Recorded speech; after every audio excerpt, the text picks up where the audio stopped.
Hey everybody, how's it going? Holy cow, has it been a long time since I have updated anybody with a video here on the Focus Garage. I apologize, it's been a crazy few months. Don't worry, I'm going to keep you updated on everything that has happened, what's going to happen, any changes that have happened. But I just kind of want to pick up where we left off here and talk about the Aprilia. We will be having videos following up on the Maverick, what's going on with the RS3 and everything else like that. But I want to first start off by talking about the Tuono. Now, last you guys saw, Tuono was good. It was, an awesome bike, awesome machine. I'd had it over a year there and everything was good. I've been doing a few trips on the motorcycle. We did Tail of the Dragon and everything like that. And then earlier this year, around May, we did a Memorial Day trip where we went to the Driftless, Wisconsin area. Bike performed flawlessly on there, did very, very well on those curvy, kind of rolling hill style roads out there. But midway through the trip, I had realized that the oil leak that we had had before had redeveloped again. So the motorcycle was now leaking oil out of the valve cover / spark plug gasket on the left-hand side of the motorcycle. When that had failed before, it was on the right-hand side, and now it was on the left-hand side, or maybe it was vice versa. But it was definitely the opposite side of what had failed before. And the way these, V-series engines work, there's 2 cylinders in the front and 2 in the back. So obviously they don't replace both sets of gaskets every single time. So if it's, the rear cylinders that are leaking, they'll fix those. If it's the front that are leaking, they'll fix those. So I go ahead and begin the process of scheduling an appointment to get it repaired and everything like that. Now, as you guys may know from fall of last year, I made a video about Aprilia keeping my bike hostage because it was taking them forever to get the parts and to fix it and everything like that. So I have one dealer that's close to me. They're about 30 minutes away, and I reached out to them and I wanted to make sure what happened last time didn't happen again. So I reached out and I said, hey, before I bring this bike in, I just want to make sure that you have the parts and the availability to be able to fix what I believe is wrong with the bike. Now I know that's a little bit out of the norm. A lot of time for warranty repairs, they have to look at it, assess what's wrong and everything like that. But this was not a critical failure, right? This is something that if they didn't have the time or the parts to fix it right away, I'd rather just, ride the motorcycle, have the bike with me, and bring it in at the end of the year or later when you can fix it. They said, hey, no problem, bring it right on in. We've got the tech, we've got the part, we can get it fixed, no problem. So that was late May. I go ahead, I bring the bike in early June, and I drop it off. I didn't say this, but I'm like, hey, I'm going on vacation for a week, so if it takes them a week, that's fine. It's not the end of the world. Well, wouldn't you know, took almost 3 weeks or a month to get it back this time. So now I'm looking at this whole situation like we live in Illinois. Our riding season is limited as to how long you can ride because we've got the winter and everything like that. And I've just now missed 3 to 4 weeks of prime riding weather right in the middle of the summer. This is ridiculous, right? I'm getting over it. I'm like, why is this happening? Like there's no urgency from Aprilia. I don't know if it was a parts issue with the dealer again, or if it was just one of those things where they didn't have the availability of a technician to do it. But it's just frustrating, right? These are little things that should not keep a bike, held up for that long. And then the other thing that frustrated me with this is that it was such a minor leak that I could have just monitored the oil myself and topped it off if I needed to, and then just bring it in later in the year. The fact that I thought this would be, a less than a couple day job, shame on me. So I get the bike back, and literally my first ride with the motorcycle back, to me, I'm loving it. I was so mad at the bike, I was like almost done with it, counting it off. And I get it back and, I fall right back in love with the bike, right? The noises are great, it feels great, everything like that. A buddy and I are on a nice little night ride and, I'm going down a road and I look and my cluster's like flashing at me and I'm like, oh my God, what is going on here? What's wrong? And then I see the fuel light and it's basically going full tank, empty tank, full tank, empty tank. And the bike basically can't tell how much gas is in it and then it thinks it's empty. So then it's telling you the low fuel light's on, it's telling you to fuel up. Luckily, it wasn't affecting the way the bike was running, right? So the fuel actually wasn't low. I had filled up about 20 miles ago, so I knew it wasn't low on gas unless there was some massive gas leak. But there's obviously something going on here with the fuel sending unit, full empty. And this was kind of intermittent, right? After a little while, it had gone away, and then it had come back and forth and everything like that. So it's obviously either something's not plugged in correctly or it's electrical or whatever. So I get home that night, I look it up online, and come to find out that this is a very, very common issue on these bikes. And the part to fix this is the whole fuel sending unit, and it is back ordered for months.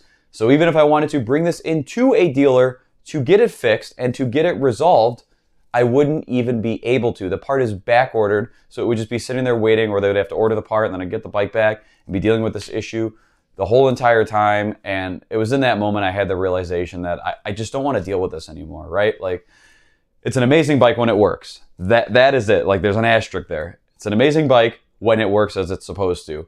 Having that kind of motorcycle as a second motorcycle or something like that would be fantastic.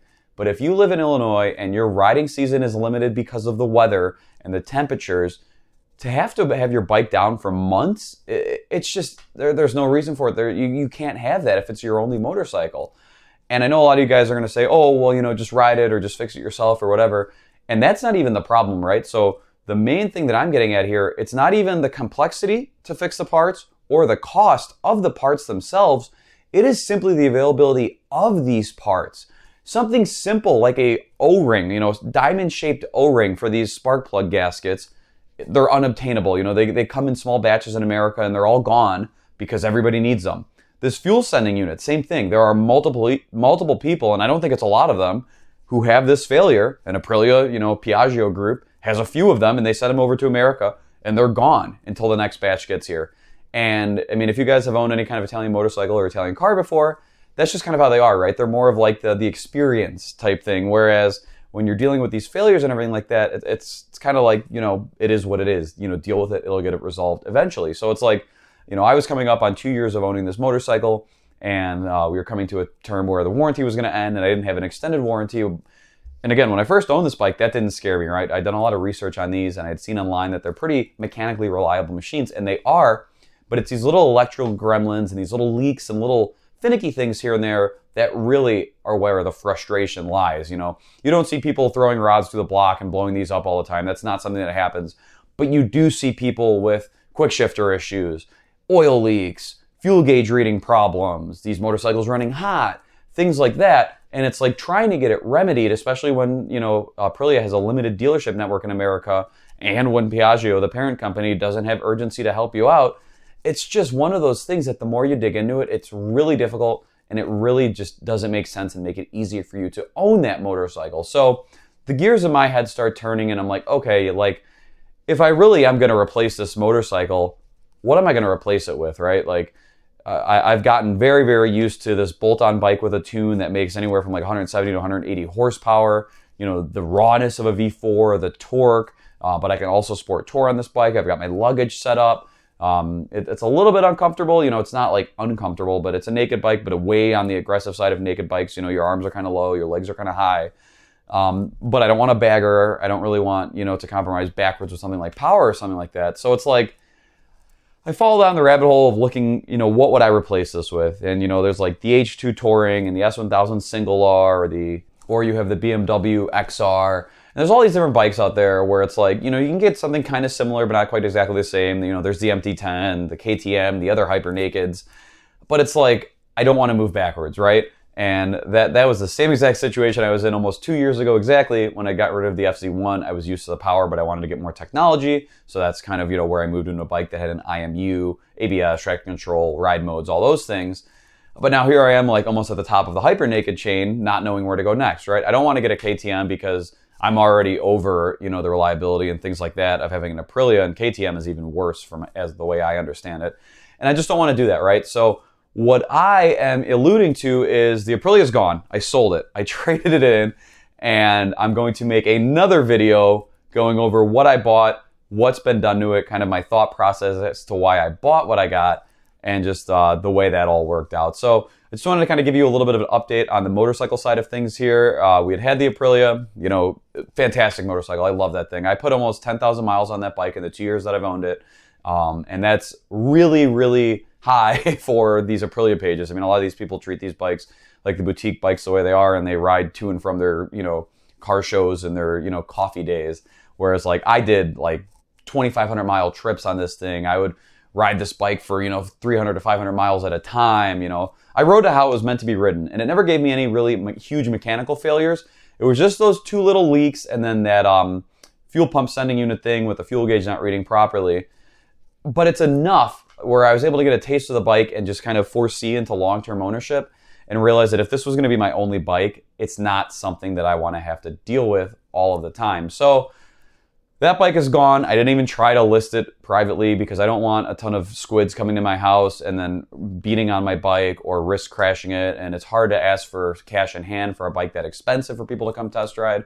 So it was just the easiest route to trade it into a dealer, get the tax savings benefit. It was still under warranty when I traded it in, so I didn't take that much of a, bath on the price. I looked at it as an expense, right? You had this bike for 2 years, you bought it new, so you did take some depreciation.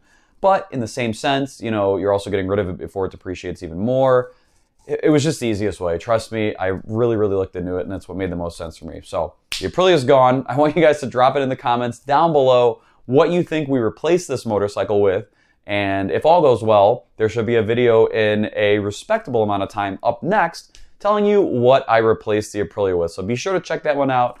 I'll catch you guys in the next one. Have a great day.